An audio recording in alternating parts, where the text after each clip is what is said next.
Hello, I'm Alex McLaren. I'm an actor and I've worked as a communications coach since 2002. Now so much business is being conducted remotely, the ways in which we talk, present, build relationships and connect is changing.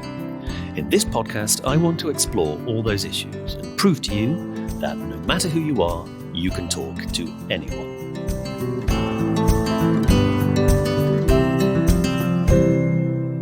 Hello and welcome to You Can Talk to Anyone, the podcast where we open the bonnet on our communications engine. I'm Alex McLaren. I'm Tom Selinsky. And we are recording remotely. I'm in Kent, Tom's in London. And this week, because it's extremely topical and interesting, is the subject of freedom of speech, which I've found sometimes can slightly inhibit me when it comes up as a question because it's just so spicy. And I'm just going to make the assumption that it also has a kind of it rings little alarm bells in other people as well, and can sometimes make getting to know other people, communicating with other people, chatting to other people slightly more challenging and difficult.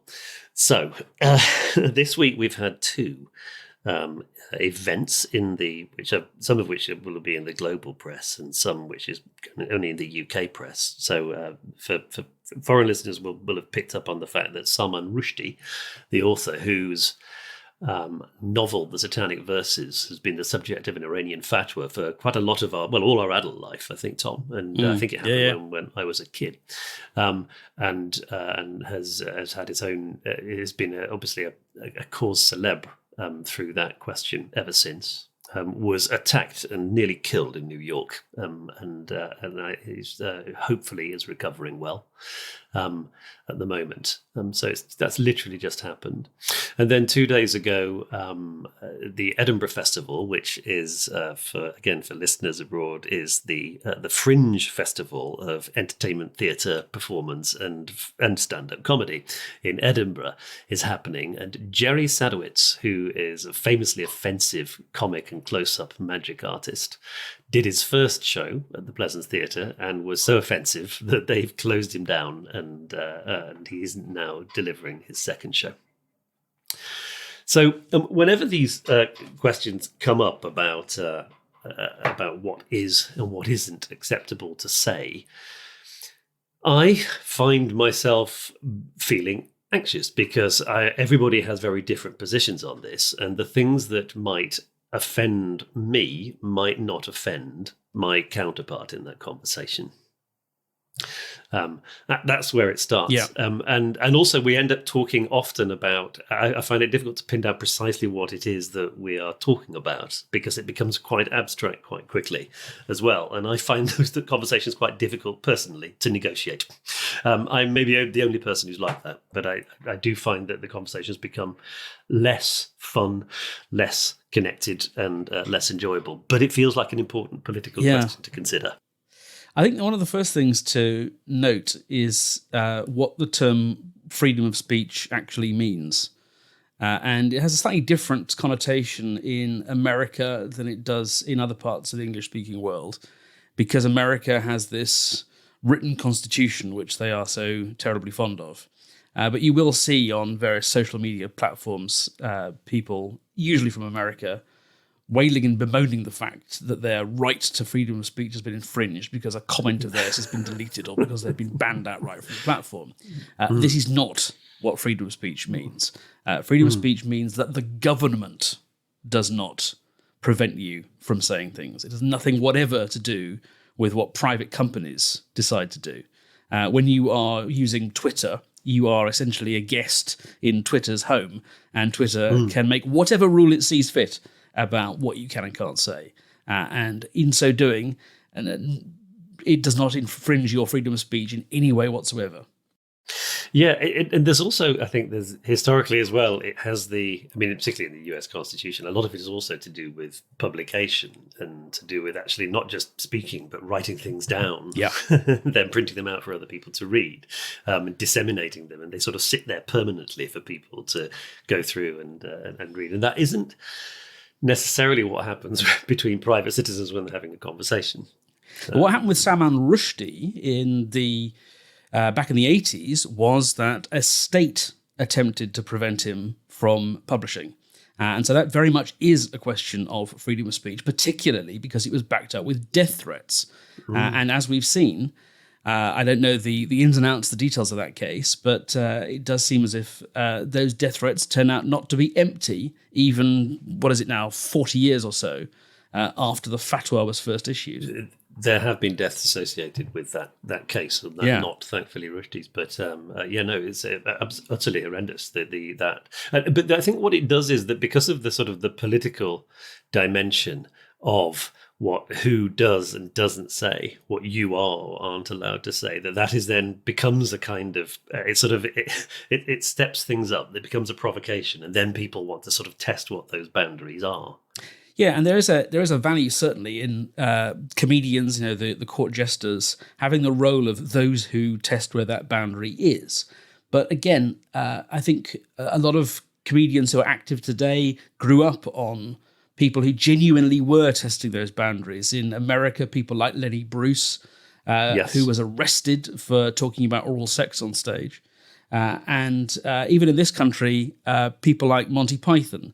There's a Monty Python sketch about a funeral in which Graham Chapman suggests eating John Cleese's mother, which was deemed so offensive that the only way in which it could be shot and broadcast was if they also filmed the live studio audience walking out in disgust. Then it would be okay. Yeah. Because look, we've shown both sides of this. Yes. It's so funny. No, it's also important, I think, that I think there is sometimes here, and I've noticed this in conversations I've had, a generational dimension in which people of, say, John Cleese's generation will be incredibly vigorous and passionate about it, because certainly when they were children, as performers or writers working in theatre, there was actually an official British censor, the Lord Chamberlain's office. And whereby you would have to submit a piece of writing for public performance to a government functionary in the UK, who would read it and tell you whether or not you could perform it, and they would suggest edits, like literally somebody with nothing to do with the creative team would basically say this is and isn't allowed. There were court cases about it. It wasn't like, I don't know. I know, Tom, in your film podcast, you've dealt with the Hays Code a little bit, and I don't know that wasn't. I suppose that was a sort of a. In Hollywood, the Hays Code was a sort of just a set of rules that we work within, rather than any kind of legal restriction on what people could and couldn't show in movies. It had a similar force. It was self-regulation. The film industry back in the 30s elected to regulate itself to prevent the government from sweeping in and doing it, but it had the same effect. If you didn't get a seal from the Motion Picture Association of America, then most cinemas would not show your film. So it had the same effect. What's curious, this is just one of those kind of weird quirks of history, is that in Britain, the theatre was heavily censored, but certainly compared to America, the film industry wasn't. And so some films from the UK had a reputation in America as being a bit spicy. Whereas in America, the theatre industry, Broadway, really wasn't subject to any kind of equivalent of the Hays Code. So there were plenty of things that were happening on Broadway which could not be got away with in cinema. One thinks of some of the films of Paul Newman and James Dean, for example, which were heavily Boulderized compared to their Broadway incarnations. Yeah, there was also in Broadway form as well. There are often plays which wanted to be mounted in London. The most famous one I can think of straight away is A View from the Bridge by Arthur Miller, which when they wanted to put that on in London, the only way they could do it was, there is a moment in the film when one of the characters kisses another. It's a male on male kiss, which was considered, I think all homosexuality was banned from kind of any sort of representation on the British stage. And so they could put it on by holding a private club performance. This was this weird way they got around the censorship element of it. They'd open a private club, and you'd join the club by paying basically the price of a theatre ticket in order to watch it. But again, this was absurd. And so although it was a way of getting your performance on, it was the principle was still enshrined in British law, and getting around that was really important. Just those boundaries, I think. There's this sense that the things you can't say are really where that line is a really interesting place. And I think this is one reason why this is relevant just for sort of private conversation and kind of what the chats we have at parties. If we aren't going there, sometimes it feels like the conversation becomes boring. Do you know what I mean? Like when you're getting to know people, you kind of think, I don't know where these people's boundaries are. And finding them out is an important part of working out how we connect with each other. I found myself yesterday at a lunch party with some friends, and when, as you do, the sort of the water cooler issues come up, we found ourselves talking about this. And I think in general, two couples, both sort of roughly woolly liberals, but the conversation was really difficult to talk about until we started talking about specific examples and our own actual experiences. Because that's the point at which we begin to, I think, really understand not just what someone's position is or what someone's tendency is, even if it isn't a fully thought out set of paragraphs on a question about what is and isn't acceptable to talk about in social circumstances. But and I think that's one of the problems with this issue about free speech is we need to talk about where our boundaries are and why. I think that's one of the interesting questions about the Jerry Sadowitz case. Now, this is important. Yeah. I don't know the details. Okay, so do you? I wasn't there. This is it. The details that have emerged surround two or three key things. A joke in which he used a racial slur to describe Rishi Sunak. Mm-hmm. And this is more detail than I've had so far. And an incidence of indecent exposure. Yeah.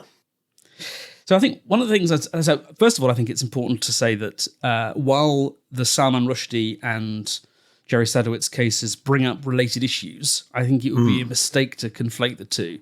One is a novelist who suffered an attack which could have been fatal. The other is a comedian whose tour continues uninterrupted, apart from this one show, and will thrive. Yes, no doubt, probably because yes. Of We'll sell more tickets publicity. as a result of this. I think a venue like the Pleasance, who was hosting Sadowitz, has, in the same way that Twitter has, a complete right to program or not to program anyone it sees fit, and can withdraw that at any moment.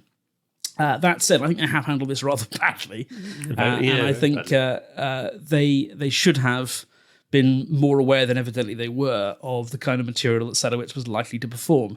He's such an interesting guy. He is clearly enormously talented, both as a comedian and as a card magician, which is an odd conflation indeed.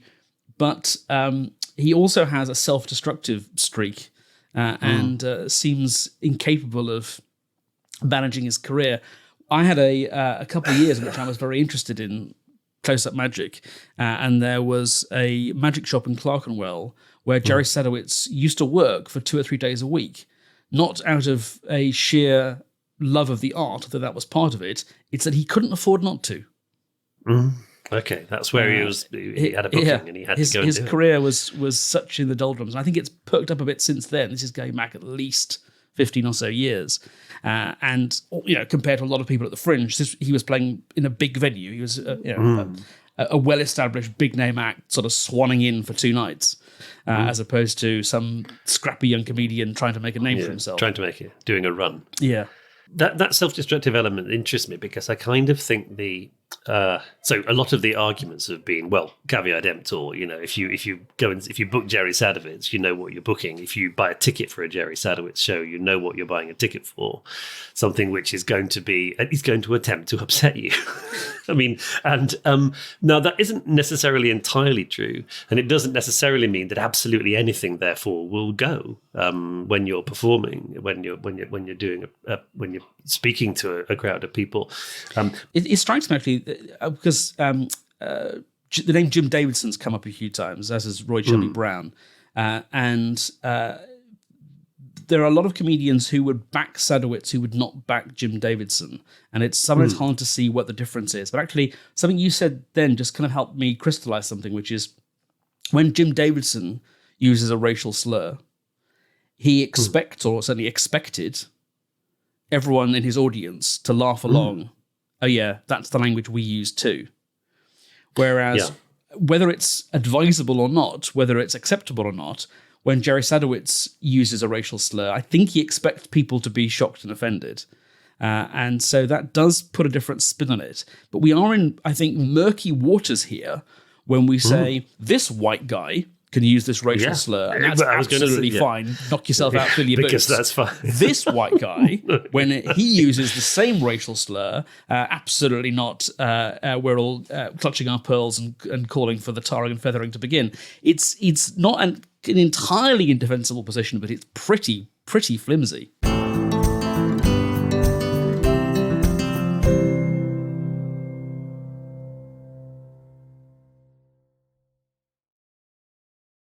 I mean, I was thinking a little bit about shock value entertainers, and I do know there are people who have an appetite for it. That there's almost like someone stands up there and says, "Right, you cozy bastards, I'm going to say the things that you hate, and I'm going to test you." And I've occasionally come across performances like that. And so you can theoretically say that this person is not actually trying to say anything about the world of the language they're using. They're simply talking about this relationship between the performer and the audience, and control and power, and what I'm allowed and not allowed to say. And my theory is that is the reasoning of some comics who end up in that world, and I imagine that's part of what's going on for Sadowitz. But as you say, the fact is that it differently upsets different people, and one wonders who is going to those kind of performances, and what keeps that appetite going. The sort of the taboo dimension of it, I think, it actually is an important part of comedy. But I was wondering why I don't go and see performers like that, like Sadowitz, because I'm interested in the questions of what is and what isn't acceptable and where the boundaries are. But I think it's actually more to do with the fact that I don't really go and see much stand-up, because there's something in the power dynamic of a stand-up on stage and an audience, almost like the fight between them, which I've never found particularly enjoyable or comfortable as an audience member. And so this feels almost like this is a sort of a further extension of that. This is kind of pushing that battle further and further into an extreme situation. So for me, it's almost built into what happens with stand-ups and audiences, that I wouldn't go along expecting to kind of have a comfortable night out anyway, regardless of how comfortable the performer was. But then there's the indecent exposure aspect. And again, what's funny about this is that it was a landmark play, The Romans in Britain, which in the 1960s heralded the end of Chamberlain's ability to censor theatre in Britain. And that included an incidence of male nudity. Yeah, Willie's on stage. Well, it was a male rape. There was one of the Romans raping one of the Britons. I think that I was thinking about this when you and I were first in Edinburgh, Tom. You may remember that the Star show that summer was something called Puppetry of the Penis. Yes. Really? What's that about? Well, and it was a huge hit. I mean, and I didn't go. Did you go? No. I mean, because I was just thinking, well, I mean, the joke is already, you don't need to go to the show almost to understand, what kind of silliness is going on. I mean, how long, we were talking about this yesterday, thinking, how long would the show be? Standing ovation, all the jokes were there. I mean, anyway, so no, the point is, we're not giggling when we talk about Jerry Sadowitz is getting his knob out on stage. But when we talk about Puppetry of the Penis, there's something about the framing of that which means that we can get giddy and silly about it. Because it feels almost like little children running round the dinner party with no clothes on while the parents are trying to have a proper supper. There has been a lot of agitation about the prospect of an unheralded penis suddenly floating into your field of vision, whether that is in a dressing room with Louis C.K., whether it's in a bathroom being used by somebody who's trans. Or whether it's during a Jerry Sadowitz comedy show. And again, it's interesting to ask, what are the things that these situations have in common, and what are the ways in which they're clearly different? And it's fuzzy. It's all very fuzzy. I don't know, why is it that when the kids run in with no clothes on at a dinner party, I just giggle. Well, first of all, they're children. Yeah, there's an innocence when children do it. Yeah, yeah. Jerry Sadowitz is 60. He's not. No, he's not innocent in any way. No, in fact, one of the funniest. There's one scene in like boundary pushing comedy, and this is a film. And by the way, incidentally, I often do enjoy comedy when I'm watching the stand-up special. Mm. Do you see what I mean? There's something about I'm not actually in the room and kind of witnessing it. I like a bit of distance from it. I don't want to be part of the fight. But I do.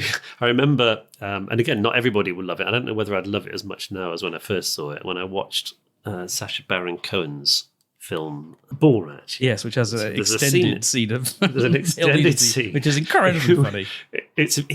I remember watching that. There's not a lot of dialogue in it. It's very hard to say quite precisely what it's about. In which they run naked around a hotel, in which there's some political conference going on downstairs, fighting each other.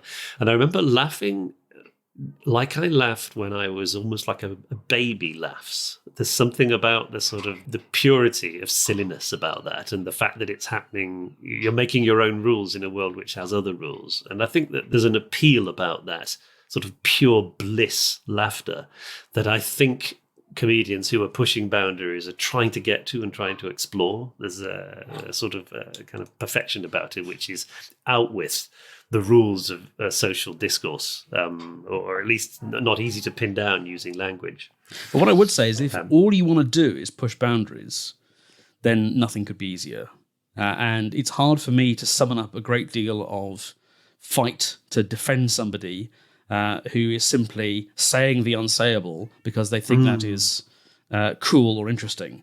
Nothing could be duller, to my way of thinking. The problem that a comedian of a previous generation had is that there were things that they wanted to talk about which they couldn't even address without being incredibly coy. And so when George Carlin does his famous routine about the words you can't say on television, he genuinely is busting a taboo that served no useful purpose. But to pretend now that those taboos have not already been busted by a previous generation of comedians, I think is futile. And so I don't really understand why this is the creative hill that Jerry Sadowitz wants to die on. His right to use racial slurs to describe Rishi Sunak. I mean, come on. Yeah. Well, okay, I'm going to see if I can, purely on a devil's advocate basis, I don't particularly want to see any kind of show in which that kind of, it's not going to be fun. And I'd also feel incredibly uncomfortable about the fact that to my right and left, I might have brought friends who have actually been on the receiving end of that kind of racial slur, and it'll be differently hurtful for them. But I guess the argument is, what are the things that you tell me I can't say? And that I think is where he's coming from. I was thinking about the sort of this element of taboo and the taboos that are busted. I was recently watching a brilliant show called Better Things, in which the star Pamela Adlon, who in fact has a connection with Louis C.K., has already come up in this conversation. She's talking about dimensions of her experience which still feel a little bit like they aren't easy to talk about, like her menopause. That there are things about bodies, and particularly about bodies and gender, which aren't sort of easy, comfortable topics of conversation, partly to do with generational things, and I think that there is a generation of women who are now talking about menopause in a way that even 10 years ago, certainly 20 years ago, never would have done.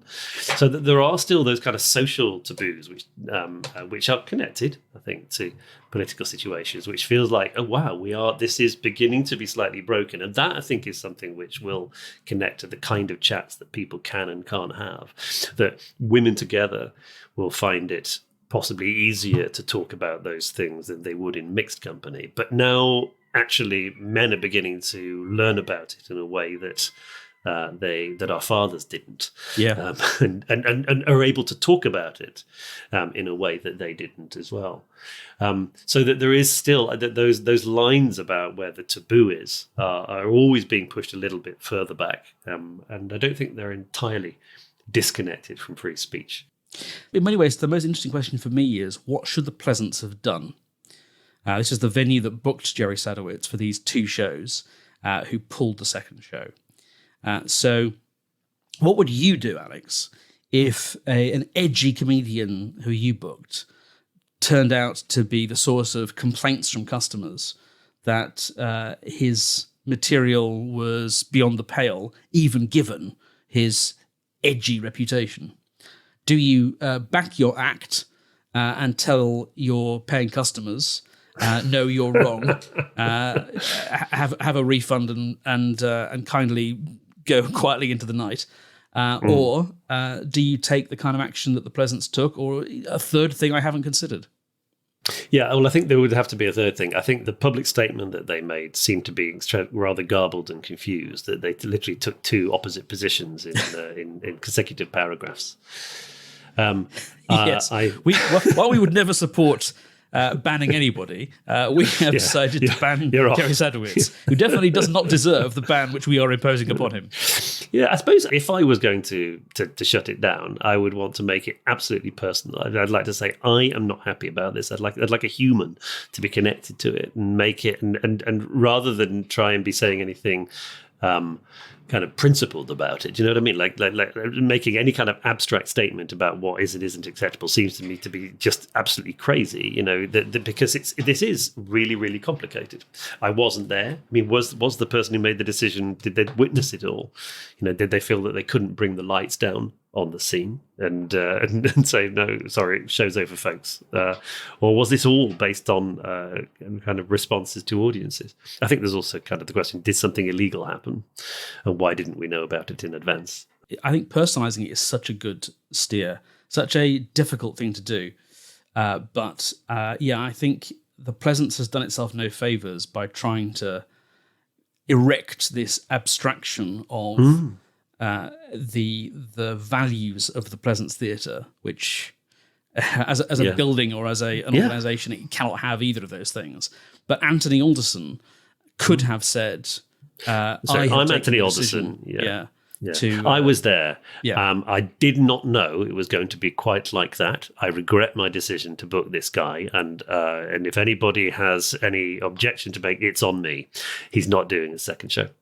Or I was there. I did not know he was going to be doing that. But I feel beholden to the contract I've made with the performer and to audiences who want to see that second performance. So I'm going to let it go ahead. If there are problems, it's on me. I mean, there will be contractual kind of get-out clauses, which mean that of course there will. I, as the producer, won't actually go to jail over what happens because of what he then does. But I think, making it sort of individual specific. You know, there might be, there's. I can't. I heard it. It was that slur on Rishi Sunak. I take personally for these reasons. You know, that kind of thing. I think it needs to be made about individual people, and I think that is the way that freedom of speech conversations can be had at dinner parties or at work networking events in a way which doesn't actually start to exacerbate the situation and push people further apart in their positions. And I think the last thing I'd say about this as well is, I think it is important to distinguish between offence and harm.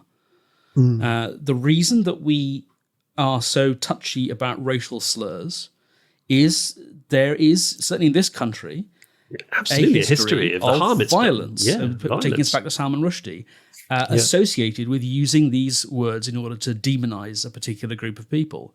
So I think it's important to say that the reason that we take censorious action when we hear somebody using these words without due care and attention, without any necessary context, is because we fear that harm may result.